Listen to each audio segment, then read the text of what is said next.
Η λέξη παράδοση βγαίνει από το ρήμα παραδίδω. Δίνω δηλαδή κάτι σε κάποιον. Κάπως δηλαδή σαν delivery, αλλά όχι φαγητού.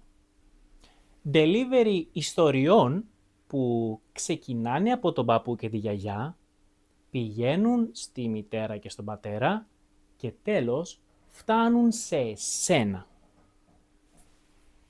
Είμαι ο Κωνσταντίνος από τους Glossonots και σήμερα μιλάμε για τα Χριστούγεννα. Glossonots, it's not just a lesson, it's your journey. Πριν ξεκινήσουμε, να σου πω το εξής.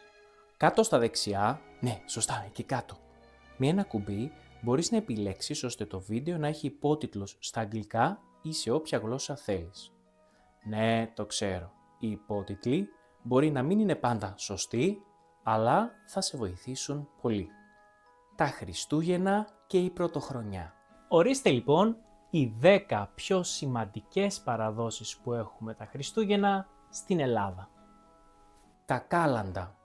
Στην Ελλάδα τα παιδιά βγαίνουν από νωρίς κρατώντας τρίγωνα και τραγουδώντας «Καλήνες πέραν άρχοντες κι αν είναι ορισμός σας». Παίρνουν ως αντάλλαγμα χρήματα, γλυκά και πολλές φορές σοκολάτες. Όλοι οι Έλληνες θυμούνται πως όταν ήταν παιδιά, αυτή ήταν η καλύτερη εποχή για να βγάλεις χαρτζηλίκι. Λίγα παραπάνω χρήματα δηλαδή.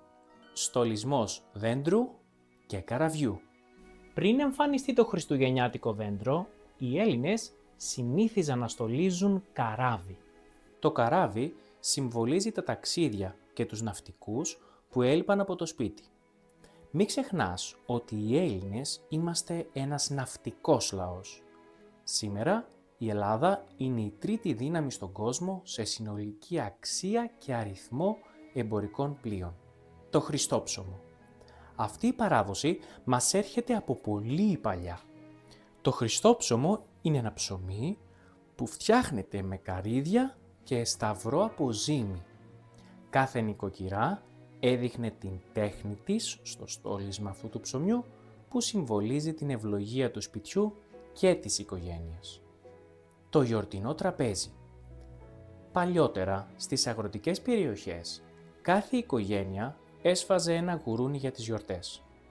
Παλιά οι Έλληνες έτρωγαν πολύ κρέας. Τα Χριστούγεννα ήταν μία από τις ελάχιστες εξαιρέσεις. Από αυτό το έθιμο προέρχονται πολλές παραδοσιακές συνταγές. Παστό, λουκάνικα, πιχτή. Σήμερα τρώμε κρέας πολύ πιο συχνά, αλλά η παράδοση του χοιρινού στο τραπέζι έμεινε. Γλυκά, μελομακάρονα και κουραμπιέδες. Και τώρα πάμε στα σημαντικά θέματα. 2 είναι τα πιο βασικά γλυκά των Χριστουγέννων. Τα μελομακάρονα και οι κουραμπιέδες. Τα μελομακάρονα είναι μαλακά, αρωματικά γλυκά με μέλι, καρύδια, κανέλα και πορτοκάλι. Το απόλυτο ελληνικό χριστουγεννιάτικο γλυκό. Ζουμερό και γεμάτο αρώματα. Οι κουραμπιέδες είναι λευκοί, αφράτοι, βουτυρένοι και καλυμμένοι με άχνη ζάχαρη. Τραγανό γλυκό με αμύγδαλο που λιώνει στο στόμα και μυρίζει γιορτές. Το αιώνιο δίλημμα. Είσαι με την ομάδα μελομακάρονο ή με την ομάδα κουραμπιέ. Μην τσακωθείτε κάτω στα σχόλια. Το Χριστόξυλο. Στη Βόρεια Ελλάδα, Μακεδονία, Ήπειρο, Θράκη, οι οικογένειες έβαζαν στο τζάκι το Χριστόξυλο, ένα μεγάλο ξύλο που έκαιγε όλη τη νύχτα. Το έθιμο συμβόλιζε προστασία από το κακό και ζεστασιά για όλο το σπίτι. Η καλικάντζαρη. Η περίοδος από τα Χριστούγεννα έως τα φώτα ονομάζεται 12ημερο και είναι γεμάτη λαογραφία. Μωμόγερη στη Μακεδονία. Παραδοσιακό δρόμενο με χορό και μεταμφιέσεις. Ραγκουτσάρια στην Καστοριά. Καλικάντζαρη.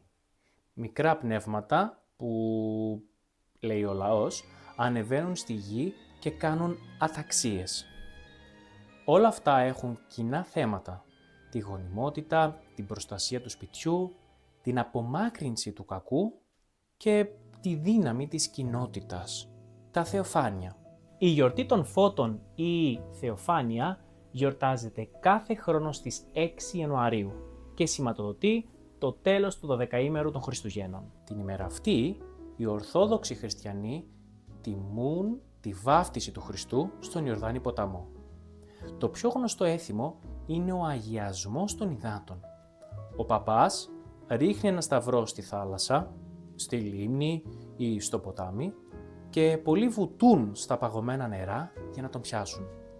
Σύμφωνα με την παράδοση, όποιος βρει τον σταυρό παίρνει ευλογία και καλή τύχη για όλη τη χρονιά.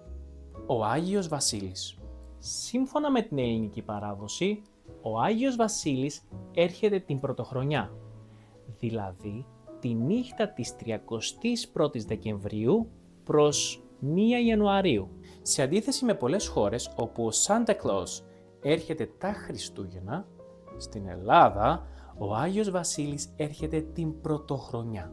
Μάλιστα, ο δικός μας Άγιος Βασίλης δεν μοιάζει έτσι, αλλά έτσι.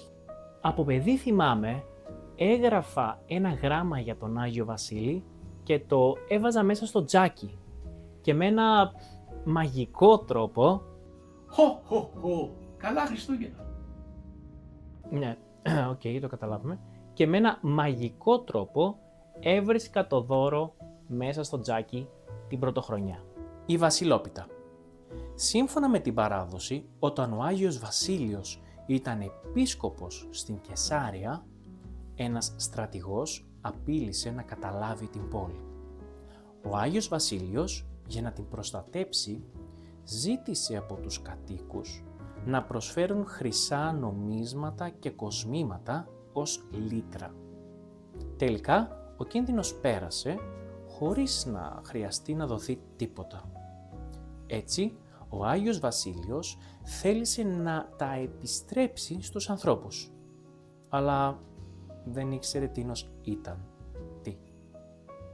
Γι' αυτό έφτιαξε ψωμιά με κρυμμένα μέσα τους τα νομίσματα και τα μοίρασε σε όλους.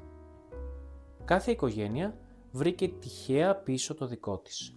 Από αυτή την ιστορία γεννήθηκε η Βασιλόπιτα, το γλυκό της πρωτοχρονιάς που μέσα του κρύβει ένα φλουρί, σύμβολο τύχης και ευλογίας για όποιον το βρει. Το λεξιλόγιο των Χριστουγέννων. Τα Χριστούγεννα, η πρωτοχρονιά, τα φώτα, το δέντρο, το καράβι, το τρίγωνο, το χριστόψωμο, το χριστόξυλο, το ρεβεγιόν, στολίζο, τα αστολίδια, η φάτνη, ο Αγίος Βασίλης, τα κάλαντα, ο κουραμπιές, το μελομακάρονο, το γιορτινό τραπέζι, η Βασιλόπιτα, το φλουρί, η οικογένεια, τα δώρα, η γιορτή, η ευχή, χρόνια πολλά, καλά Χριστούγεννα, καλή χρονιά, το χιόνι, το έθιμο, η παράδοση, το 12ήμερο. Είσαι καλεσμένος σε γιορτινό σπίτι. Πάντα φέρνεις ένα μικρό δωράκι. Κρασί, γλυκά, κάτι συμβολικό. Δεν πάμε ποτέ με άδεια χέρια. Είναι θέμα φιλοξενίας. Μία καλή ιδέα δώρου για όλο το χρόνο είναι φυσικά τα μαθήματα ελληνικών με τους Glossonots. Και μεταξύ μας δεν χρειάζεται να περιμένεις τα Χριστούγεννα για να κάνεις αυτό το δώρο στον εαυτό σου ή σε κάποιον άλλον. Στείλε τώρα ένα email στο glossonots@gmail.com ή στείλε μας κάποιο μήνυμα στα social media και κανόνισε μία δωροκάρτα μαθήματος ελληνικών με τους Glossonauts. Θες να πεις κάλαντα? Γίνεται μόνο αν είσαι κάτω από 14-15. Αν είσαι μεγαλύτερος, οι άνθρωποι θα σε κεράσουν, αλλά θα σε κοιτάζουν λίγο περίεργα. Δεν θέλεις να σου πούνε τα κάλαντα. Λοιπόν, την προσοχή σου. Αν είσαι στην Ελλάδα την εποχή που λένε τα κάλαντα, τότε έχεις δύο επιλογές. Ή να κάνεις απόλυτη ησυχία όταν ακούσεις το κουδούνι να χτυπάει, ή απλά να ανοίξεις την πόρτα και να αφήσεις τα παιδιά να σου πούνε τα κάλαντα. Πλάκα κάνω! Πάντα να ανοίγεις την πόρτα να σου πούνε τα κάλαντα. Δεν χρειάζεται να δώσεις πολλά χρήματα. 1, 2, 3 ευρώ αρκούν για να κάνουν ένα παιδί χαρούμενο. Θεοφάνια. Στα θεοφάνια, πολλοί βουτάνε στο παγωμένο νερό για να πιάσουν το σταυρό. Αν θες να το δοκιμάσεις, βεβαιώσου ότι βρίσκεσαι σε καλή φυσική κατάσταση. Το νερό είναι παγωμένο αυτή την εποχή. Εκτός φυσικά αν είσαι από τη Βοστόνη, όπου το νερό είναι παγωμένο χειμώνα καλοκαίρι και είσαι συνηθισμένος. Μελομακάρονα παντού. Προσοχή!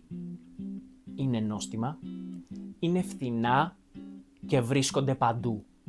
Η Ελληνίδα γιαγιά θα σου πει «Φάει κι άλλο, αδυνάτησες». Εσύ προσπάθησε να μείνεις ήρεμος και να φας μέχρι 3 μελομακάρονα τη φορά. Αυτό ήταν το βίντεο για σήμερα. Ελπίζω να σου άρεσε και μην ξεχάσεις να κάνεις like και να γράψεις κάτω στα σχόλια ποιο είναι το έθιμο ή παράδοση που σου αρέσει περισσότερο στην Ελλάδα. Ίσως να είναι το επόμενο βίντεο των Glossonauts. Καλά Χριστούγεννα σε όλο τον κόσμο και τα λέμε στο επόμενο επεισόδιο. Και αν σκέφτεσαι τι φοράω από κάτω, φυσικά φοράω φόρμα.